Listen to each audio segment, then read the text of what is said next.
Hello everyone, today we are going to learn how to solve the Hong Kong DSE year 2019 question number 11. It's about the chapter Polynomials. So let's read the question. One of the important part, please, when you see the question, you have to read carefully every information given. So here the question is saying let px be a cubic polynomial. So cubic is a very important word here, and when px is divided by x minus 1, the remainder is 50, and when px is divided by x plus 2, the remainder is negative 52. So they gave me two conditions, but they did not give me the polynomial itself. And the third information here is when px, that it is given that px is divisible by 2x squared plus 9x plus 14. When you read this question, first of all, let's try to fit into this formula: dividend equals to divisor times quotient plus remainder. So dividend here will be px because that is the polynomial. Let's write px here. Now divisor is the blue one because it is given that px is divisible by. If it's divisible by something, that means that is a divisor. You put divisor here. Now the question in part A is asking me to find the quotient when it's divided by this. So because it's given that it's divisible, there is no remainder, but the only thing that I have to find out is that quotient, so this part. Now here is why I said cubic is important. If you see, it's a cubic polynomial and I have a quadratic equation here. Now if I want this to become a cubic polynomial, then my quotient should be in terms of x, not x squared or cube, but just x.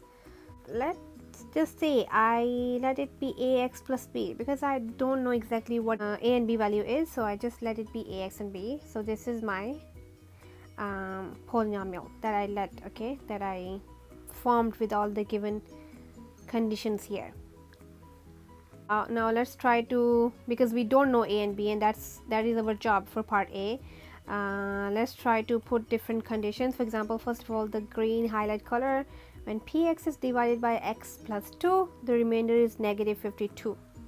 So let me put that. X plus 2, you should know, you should let it be equals to 0, and then put in the bracket for function, you put negative 2, and then that is equals to negative 52. So now I'm going to input this into the function itself. So 2 negative 2 square plus 9 negative 2 plus 14, and then a negative 2 plus b. So, and that is equals to negative 52. Okay, let me align this. I like it to be aligned. And then, now let me simplify this then. 2 square here is 8 minus 18 plus 14, and here is negative 2a plus b equals to negative 52. 8 minus 18 plus 14 altogether is 4, and then this side, if I divide, is negative 13. So I have this, and this one can be rewritten as 2a minus b and 13, right? So I have at least one equation, and I know in purple I also have the second information, which is when px is divided by x minus 1, the remainder is 50. So p1 this time equals to 50. So let me put that information as well. So you have 2 1 square plus 9 1 plus 14, and then a1 plus b equals to 50. And here you have then 2 9 and 14, and you have a plus b, which is simpler than the previous one.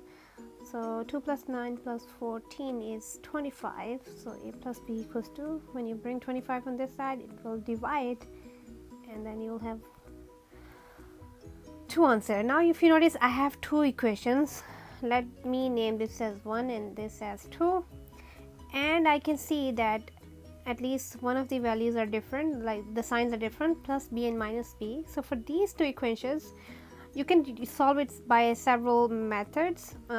One would be using calculator program, and the second could be substitution, elimination.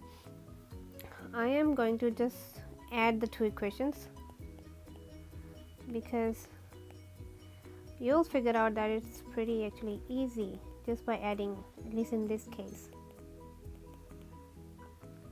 So when you add them, bb can be eliminated, so I have 3a equals to 15, and then I figured out that a is 5. Now when I have a, of course, let me work on this side. You put a equals to 5 into any of the equations. 2 seems much simpler, so I put into that, so 5 plus b equals to 2, and b will be equals to -3.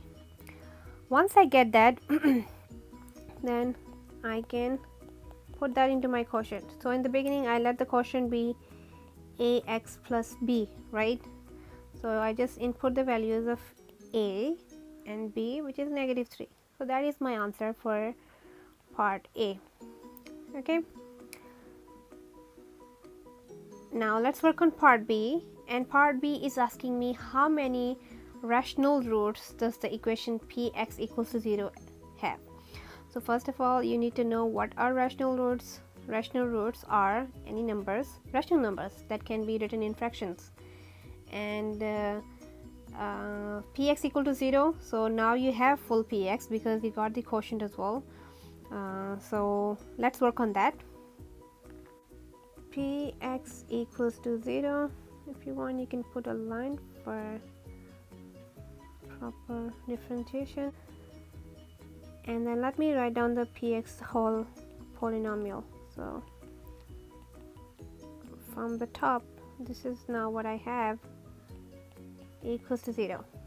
And also be careful with the question, read it carefully because it's asking me how many. So I may not have to actually fully solve the equation. Instead, I could just try to figure out how many using discriminant, or discriminant mainly. So first, let's say that 5x minus 3 equals to 0, or now from here you'll figure out that this is 3 over 5, which is rational. And then this equation, you try using cross method, program, or quadratic formula, and you'll see that you'll figure out that actually you cannot get an answer. Okay, you figure out actually it does not have real roots. But how do you prove that? I know with calculator you can easily tell whether you have real roots or not, but for steps, how do you tell that? I hope you guys still can recall discriminant, which is b square minus 4ac. So what is discriminant? It's also called delta. Now there are three cases. When delta greater than 0, delta equals to 0, delta smaller than 0. For example, when I'm going to calculate here, 9 square minus 4, 2 and 14, you will see that this is 81 minus 112, and then that will be -31. Now you notice -31 is smaller than 0. So when discriminant value is smaller than 0, that means there are no real roots. That means when I have to figure out for total, I found out there is only one rational root, and actually others there are no real roots. No real roots means also no rational root. So my answer will be, final answer, that px equals to 0 has only one rational root. Now make sure you write this thing in whatever way you want to present, because the question is asking how many, so unless you specify the number you will not be getting the answer mark. So before I end this video, let me first explain about delta. So here in this question, in this example, we got delta smaller than 0. When you have smaller than 0, then there are no real roots, and when it's equals to 0 you have one double real root, and then when you have greater than 0 you have two distinct real roots. So this discriminant help us determine the number of roots. Here the full question for your reference.